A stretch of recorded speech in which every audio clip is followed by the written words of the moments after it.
प्रिय आत्मन, आप सभी को प्रणाम। कई आत्मन के अनुरोध पर आज आपके सामने अष्टावक्र की महागीता के साथ आया हूँ।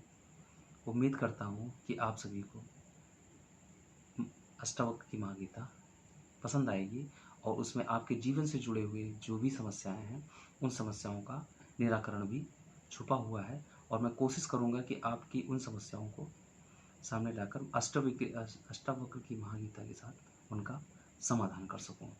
यहाँ पर जानने वाली बात है कि अष्टावक्र के महागीता में के बारे में कुछ लोग ऐसे हो सकते हैं जो शायद ना जानते हो। ज़्यादातर तो लोग जानते ही होंगे अष्टावक्र की महागीता के बारे में, लेकिन कुछ लोग हो सकते हैं कि जो इसके बारे में ना जानते हो, उनके लिए थोड़ा ब्रीफ कर देना यहाँ पर ज़्यादा ज़रूरी है। अष्टावक्र महागीता में अष्टावक्र और राजा जनक के बीच में आत्मज्ञान को लेकर के जो संवाद हुआ है, उससे निकली चिंगारी ने राजा जनक की जिज्ञासा को भीषण आग का रूप दे दिया। वहीं अष्टावक्र ने इसको बुझाने का प्रयास नहीं किया, बल्कि आग में घी डालने का और काम किया, जिससे राजा जनक की जिज्ञासा अपने चरम पर पहुंच सके। वहीं एक समय पर आकर वो अग्नि शून्य में विलीन हो गई। उसके बाद जो बचा वह शून्य ही था। कहते हैं उसके बाद वो अनंत यात्रा पर निकल पड़े, क्योंकि उन्हें वो उपलब्धि मिल गई थी जिसकी वो जन्मों जन्मों से प्रतीक्षा कर रहे थे।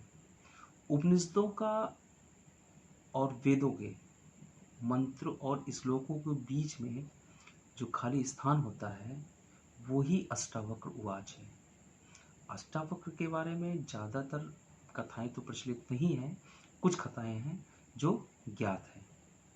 कथा के अनुसार अष्टावक्र जब अपनी माँ के गर्भ में थे तो उनके पिता कहोड़ वेदों का पठन पाठन कर रहे थे और उनकी पत्नी सुजाता बड़े ध्यानपूर्वक उनके द्वारा किए गए वेदों के पठन पाठन को बड़े धैर्यपूर्वक सुन रही थी। उसी समय अजन्मा बच्चा बालक अष्टावक्र ने माँ के गर्भ से आवाज़ लगाई, आप वेदों का गलत पाठ कर रहे हैं, जिससे क्रोधित होकर उनके पिता कहोड़ ने उन्हें श्राप दिया कि तू 8 जगह से टेढ़ा हो जाएगा। एक तो ये कथा रही। एक कथा जो है, दूसरी कथा का भी उल्लेख यहाँ करना चाहूँगा जो कि ज्ञात है। दूसरी कथा में उल्लेख आता है कि राजा जनक के दरबार में उनके पिता कहोड़ शास्त्रार्थ कर रहे थे। वहाँ पर वे बंदी से शास्त्रार्थ में हार गए। शर्त के अनुसार उनके पिता को जल समाधि दे दी गई। एक दिन बालक अष्टावक्र ने जिज्ञासावश अपनी माँ से पिता के बारे में पूछा तो उनकी माँ ने पूरी कथा बता दी। जिसके बाद अष्टावक्र सीधा राजा जनक के दरबार में पहुँच गए। वहाँ पर शास्त्रार्थ कर रहे पंडितों ने उनके 8 जगह के टेढ़े होने का मजाक उड़ाया। जिसके बाद अष्टावक्र ने बड़े ही कठोर शब्दों में उन सभी दरबारियों या पांडित्यों को संबोधित करते हुए कहा, हे चमार से उन्होंने संबोधित किया सभी को। और राजा जनक से कहा कि कहाँ इन देहाभिमानी और अंधों के बीच में आप शास्त्रार्थ कर रहे हैं। उनकी इसी बात से प्रभावित होकर राजा जनक ने उन्हें अपना गुरु बना लिया। गुरु बनने के बाद राजा जनक ने आत्मज्ञान और आत्मबोध के संबंध में जो जिज्ञासा थी राजा जनक के अंदर, और उसी जिज्ञासा का जो निराकरण अष्टावक्र ने किया है, इस पूरी महागीता में वो समाहित है। अष्टावक्र की महागीता एक आग की तरह है कि इसमें जलना निश्चित है। ये तय करके हमें आना पड़ेगा कि अष्टावक्र की महागीता से जलकर ही निकलना है, और उस जलने के बाद जो बचेगा वो शून्य परमात्मा ही बचेगा केवल। इसके अलावा कुछ बच ही नहीं सकता है, क्योंकि ये आग ही ऐसी है। वैसे अष्टावक्र के अलावा जो है श्रीमद् भगवत गीता भी है श्री कृष्ण की भगवत गीता में उन्होंने कई खांचों में फिट किया उन्होंने। आप जिस भी वे में जाना चाहें, ध्यान मार्ग, योग मार्ग, ज्ञान मार्ग, कर्म मार्ग, इन्होंने योग के माध्यम से इन्होंने सारों को अपने सिस्टम में फिट किया है श्री कृष्ण ने, और सारों को ही उनके उनके मार्गों से बताया है कि आप इन मार्गों को से जा सकते हैं, आप उन मार्गों से जा सकते हैं। लेकिन अष्टावक्र की महागीता में किसी का ध्यान नहीं रखा गया, किसी को बुरा लगेगा, किसी को भला लगेगा।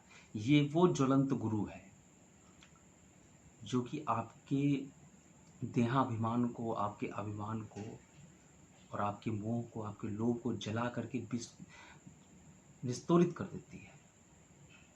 कहीं से भी आप अपना सिर बचा नहीं सकते हैं अष्टावक्र के पास जाकर के। तो ये अद्भुत ग्रंथ है। हालांकि कुछ विद्वानों के अपने अपने मत भी रहे हैं, राजा जनक को लेकर के भी कुछ विद्वानों में मतभेद रहे हैं कि किस राजा जनक की यहाँ पर बात हो रही है। क्या वैदेही के पिता राजा जनक की बात हो रही है या किसी और जनक की बात हो रही है? इसको लेकर भी विद्वानों में अपने अपने मतभेद रहे हैं। लेकिन इस तर्क वितर्क में पढ़ने से बेहतर है कि राजा जनक कौन थे, राजा जनक कौन से थे, या ये जो कथाएं वर्णित हैं, जो ज्ञात कथाएं हैं, इनमें कितनी सत्यता है। इन सब बहस से बेहतर यह है कि अष्टावक्र की का जो मूल है, या अष्टावक्र की जो अग्नि है, जिस अग्नि को हम पार करके उस शून्य में विलीन हो सकते हैं, हमें उस पर पूरी तरह से फोकस करना चाहिए।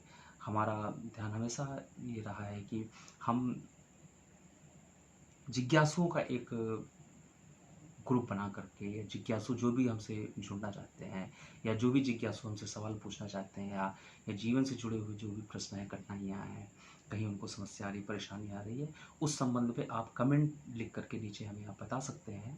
हम पूरी कोशिश करेंगे कि आपके उन समस्याओं का हम समाधान अष्टावक्र की महागीता के माध्यम से कर सकें। धन्यवाद।